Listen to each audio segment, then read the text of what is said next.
My name is Callie. I've got a few names actually. Caledonia Curry, here for my first time in Scotland, and also Swoon is the name that is probably more commonly known in this kind of world of street art. And you've got some beautiful street art pieces dotted around town for Nuart Festival, and one's right in behind you. So can you tell me a bit about the work and what it is that you do? Yeah, well, this is a body of work that I started many years ago, that I've been retired from really for the last bunch of years, but I just took a break to come to Scotland and sort of make some old stuff, and so to bring out some pieces that I had never actually put out on the street, and this is one of them that I made it, and then I stopped doing paste ups, and so this is its first time out, which is really fun. And so this is a portrait. It's a block print is how I make them. So I get a huge sheet of linoleum and make a big sketch on that, kind of refine that sketch, carve it, print it all by hand, paint it, cut it out, and then paste them up in various places. So this is a portrait of a friend of mine who's also a painter. Her name is Sasu, and I was visiting her in Tokyo, and she was giving her kid a bath while we were talking, and so I just thought, oh, that's a really beautiful moment, and I wanted to capture it. And I think there's a school around here, so I was like, well, this feels kind of like a fun image for kids kind of recognize that moment. How did you develop that style? How did you come about doing the work that you do now? The work that I do now is I'm actually learning to direct film. But this body of work is, it was a little bit of a slow development, but many years ago, I was living in New York. The collage that was happening outside was so amazing and beautiful and just, kind of wicked and raw. And I just wanted to do something that was out in that. And I remember feeling, I was a painter at the time, kind of classical painter, and I just remember feeling like the tones and shades that I was using somehow was going to get a little bit swallowed by the landscape. It felt like the landscape of New York kind of had a little bit of a rhythm that, you're walking, you're moving, there's all these other things happening. And I just felt like I wanted to hit a beat that was in that rhythm. How do you make something that pings up out of that? And I was like, it needs to be a little more punchy, it needs to be something. And then I was like, it would also be nice to be able to make multiples and kind of do different things with them. And so then I hit upon a medium that I absolutely hated, which was printmaking. I hated it because it was, the two tones, and it's actually quite difficult to do. And I was like, the first time I tried, I was like, this is horrible. But then I just was like, well, let me give that another shot. And I did it, and it just turned out to be the right thing. The thing that I noticed about a lot of your works, and I've seen them, oh gosh, I think the first time I saw it was in London, and I think we're talking 2011, 2012. Oh, okay. That's not even the earliest. Yeah. And I remember seeing them at the time, and they all tell stories, don't they? And I'm noticing them now as well. They're still telling these stories. So what are the types of story that you like to tell with these works? And how do you think of them? Yeah. I think each portrait, I try to let each portrait kind of guide the story. So it starts with a person. And then it's like, okay, who is that person? How much do I know about them? And what gets evoked for me as I start to draw them. So sometimes it's really something very simple, like this one.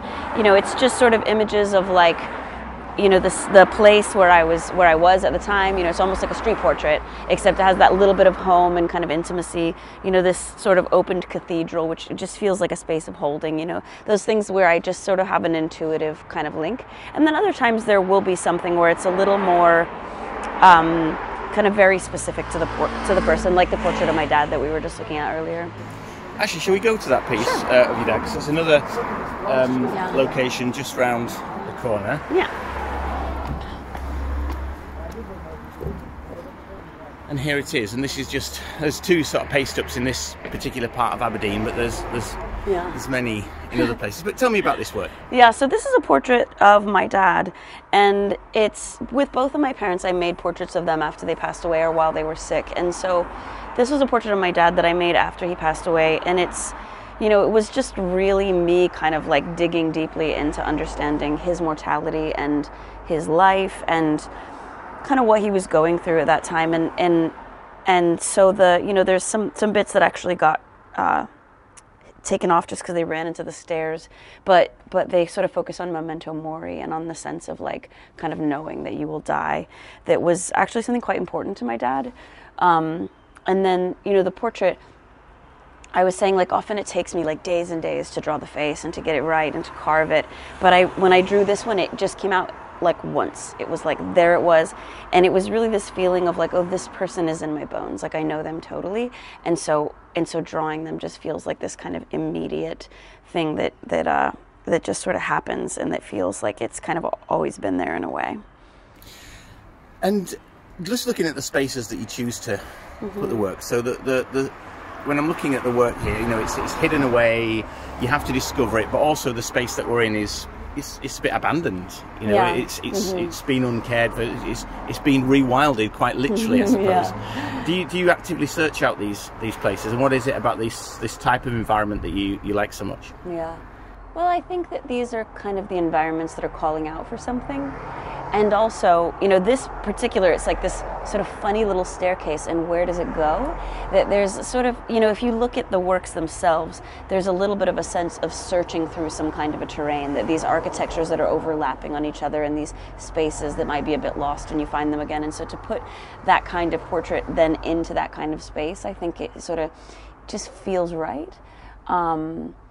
And I guess I just always love those kind of spaces. It's like you're drawn to them, like what's going on over there, and why is it abandoned, and what's happening there now. And you know, there's a sense of like decay and mystery and potential, I think, in all of those sort of spaces. Do you like the fact that people do search them out and maybe have a quick moment of joy and wonder? Oh, I love that. And I love that people find them by surprise. You know, I think that the element of surprise, you know, sometimes you just get people in a different headspace. You know, you can really, they can gain a different kind of significance, because, you know, maybe somebody's like fretting about some situation in their life, and then they look up and they're like, what are you trying to tell me, old man? You know? And sometimes they can have a conversation sort of just based on the fact that they weren't even trying to see a piece of artwork. They were just kind of living their life, and it found them. Just came up, hit them. There you go. And they ponder for a moment, and I suppose it's like a disruptor, isn't it? I suppose in terms of your day. It's the energy shifts as soon as you stumble onto something like that. So because you started doing paste ups, how did the first paste up happen? And because obviously going in, you said earlier you started doing, I think, fine art. You said, and then you experimented with this type of printing technique. What made you start going into these places and doing it on the street? What was happening there? Well, that was why I started doing printmaking. I was always going to do it on the street. And that was just, you know, wanting to, it was like, I felt like there was a vitality outside, and I just wanted to be in it. You know, I didn't want to go home and like make an imitation of it. I just wanted to go be in it. So would you, and at that point in time, were you looking to be a street artist? Would you have said that's why you were going to define yourself, or? Well, we didn't have that term back then. Oh, when are we talking? What sort of era are we? I mean, I started carving my blocks in 1999, and I started pasting up, you know, pretty much immediately thereafter. I really got my footing in like 2000, and I don't think that people were using the term street art for another couple years. Yeah, so no, I just was doing a thing. It was just very instinctive. I was very shocked when everyone started looking all of a sudden. It was like I was doing a thing, and then this movement kind of just happened around me. I was like, oh, cool, yeah, let's do it. So you were the founder, essentially. No, I was not the founder. No, I mean, other people were doing it. No, I know, for sure, yes, absolutely, for sure. Yes. But I was early, you know. It all came together at a particular point, didn't it? It did. Yeah. Mm-hmm. So rewilding is the theme of Nuart. So when you first heard about the theme, what were you thinking, and what was your?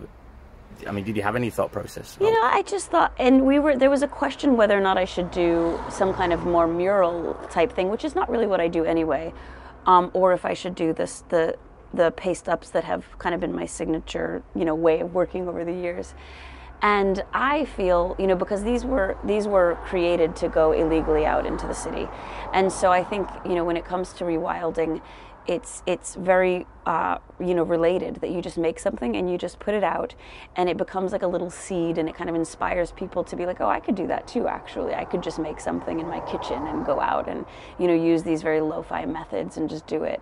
And so yeah, we decided to go ahead and do the paste ups, and you know, I feel like one of my favorite kind of quotes about, like, you know, graffiti was Espo, and he was saying graffiti has to stay illegal, and and what I understood from that is that it's totally great to have sanctioned artworks. That's awesome. But in addition to that, you also need to have a space where people can just spontaneously express, because of things like, you know, protest situations, like, you know, climate change, all these things where the government is never going to really support the kind of action that needs to happen, and so that you need to have like an unregulated space where people can just be expressing themselves. And so when I think of like rewilding, I think of like remember that truth, that, you know, we can bring art into a community and a community can really embrace it, and that's like wonderful. And then in addition to that, we also have to have sort of, you know, a periphery, or like a space that's totally wild and totally unregulated, where like just immediate expression can spring forth at any moment and totally unbidden, and that's like a vital part of culture. Swoon, thank you very much. Ending on that. Thank you.